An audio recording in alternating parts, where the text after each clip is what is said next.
UP में जो होने वाला है वो इतिहास रचने वाला है। योगी सरकार ने चुनाव से पहले अब तक का सबसे बड़ा बजट पेश किया। 9 वर्ष में 3 गुना से अधिक उत्तर प्रदेश का यह बजट बढ़ा है, यानी 9,12,000 करोड़ रुपए से अधिक का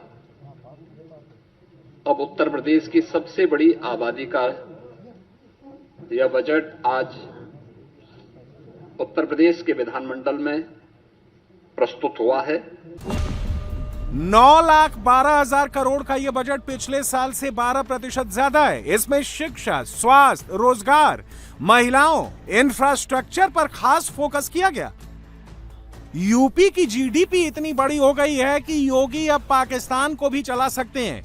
योगी ने यूपी की इकॉनमी को पाकिस्तान से भी बड़ा बना दिया।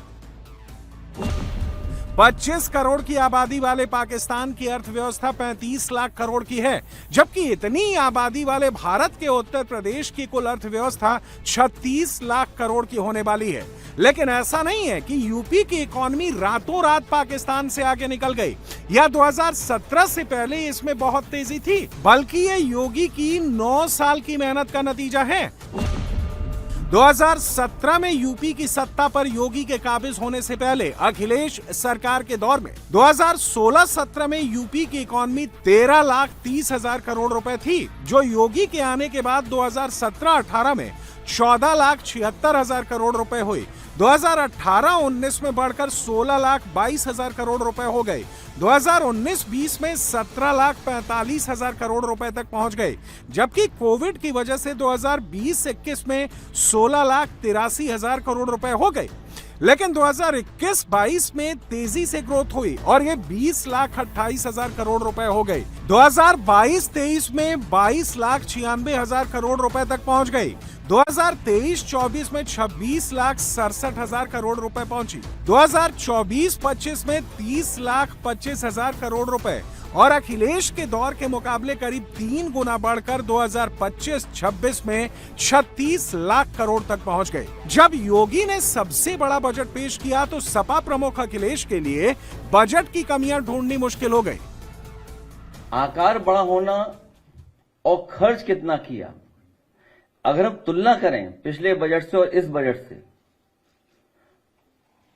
तो जो एवरेज आ रही है वो 50% ये सरकार खर्च नहीं कर पा रही है।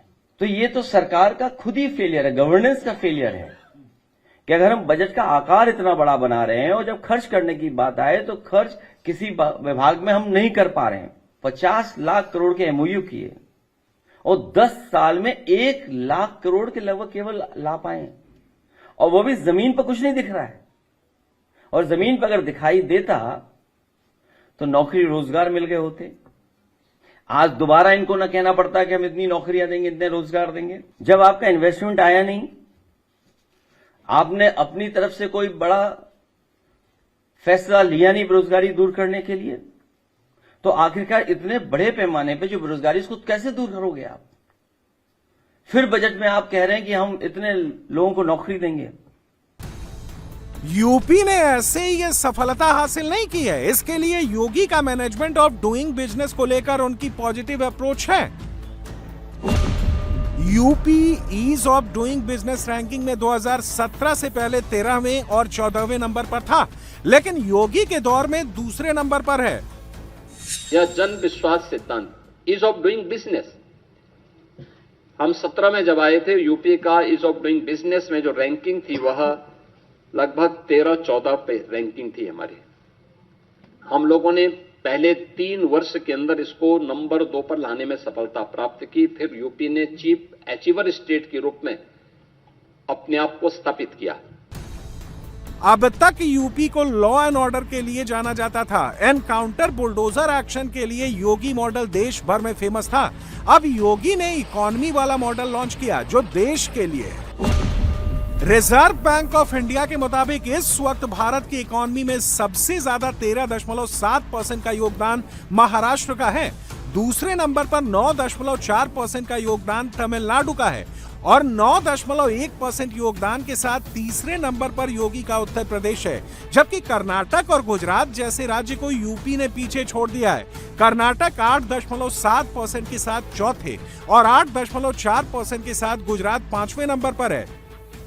अपनी अर्थव्यवस्था को मजबूत किया है, उसके बल पर उत्तर प्रदेश आज देश की टॉप 3 इकोनॉमी में एक है।